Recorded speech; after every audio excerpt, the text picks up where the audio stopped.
Forever.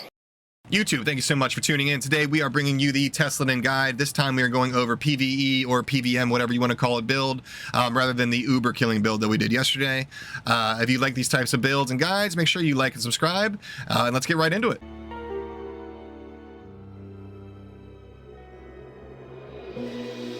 All right, so we're going over pretty much the same gear that we had yesterday.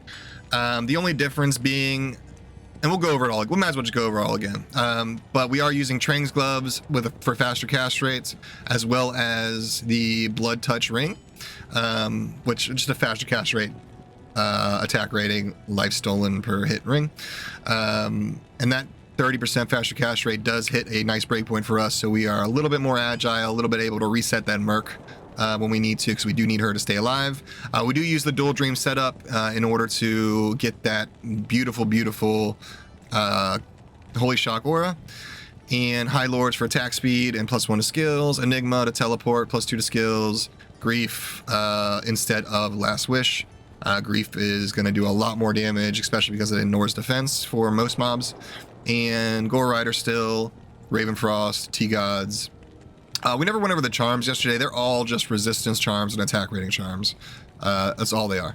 Everything else, because we really hurt on resistances. Because we are not uber killing, we actually will use an Annihilus and a torch. Maybe you might have a better torch than this, but this is what we're using today.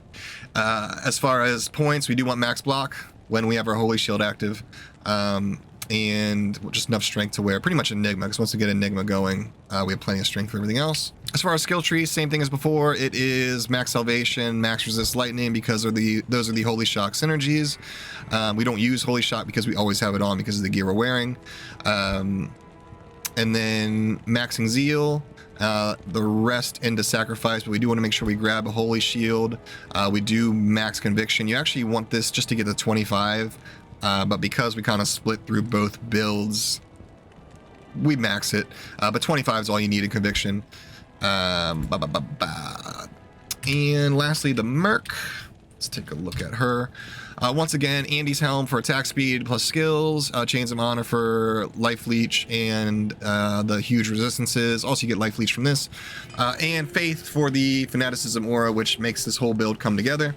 Absolutely necessary to get Fanaticism aura, or you will have to figure something else completely out. I'm not sure what. And then lastly, on swap, we have Call to Arms and Spirit, of course, and that is going to do it. So let's go get into a Players 8 game, run some chaos, and see how we do. Let's do it. We're going here. We are going to buff, and we are moving. Just kill it. And the burn is not fun.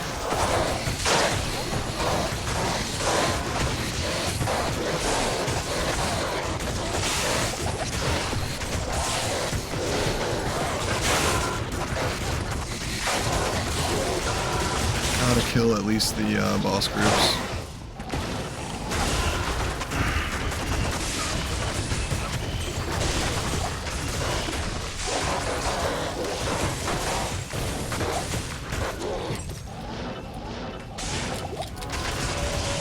So keeping the Merc alive is important, which is why we have as much faster cast rate as we can get, which unfortunately isn't an amazing amount, but the faster cast rate helps us reset her outside of all this chaos.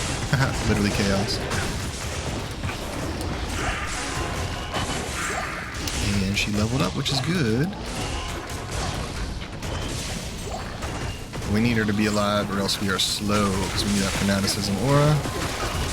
I don't think we have any problems with any mobs, really, except for, obviously, Mana Leech. Or Mana Leech would be great. I wish our ring had Mana Leech on it, but it does not. And so we just have to pop a little bit of mana potions, which isn't a huge downside, but it would be nice. Not enough mana. But this is Players 8, and we're doing fine. We're not taking an absurd amount of damage. Neither's our Merc. We're clearing at a decent speed for melee. Probably the fastest for melee. I think the only thing that would come closer would be, for clearing big groups or large groups like this, would be like a Whirlwind Barb with some really good gear. It would have to be.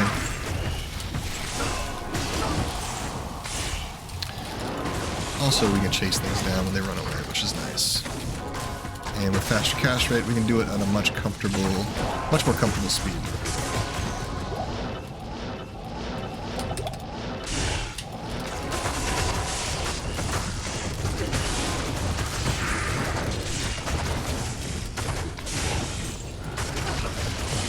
Did we cast lower resistance on them? How did we do that? There's some glitch. I'm pretty sure this is accurate. Let me know if I'm crazy. But there's some... It must be confusion. And confusion that I cast made them cast on each other. That has to be it. That's what it is. Okay. I was concerned for a second. I was like, there's no way there's a glitch that's making me cast random curses on everything. But because we confused something that curses, he cursed everything else. That's what happened. That makes sense. So yeah, it would be nice not to have to cast... or not to have to use mana potions, but, you know, we'll survive. Mana potions drop for a reason, so we can pick them up and use them. We'll see how this next boss group goes. Also, we're not using Drax. We have no life tap, but we really aren't missing it. You know, we're doing just fine. We have regular life leech, which seems to be holding us over just fine. And heaven forbid if we need to use health potions and whatnot, those are always an option. Now, I think we can handle teleporting into danger pretty easily, but I don't think our mercenary can, which is why we don't just go gung-ho. You know, they still haven't fixed that, huh? I'm a little concerned about this, but we'll do our best. Mana burn. Love it.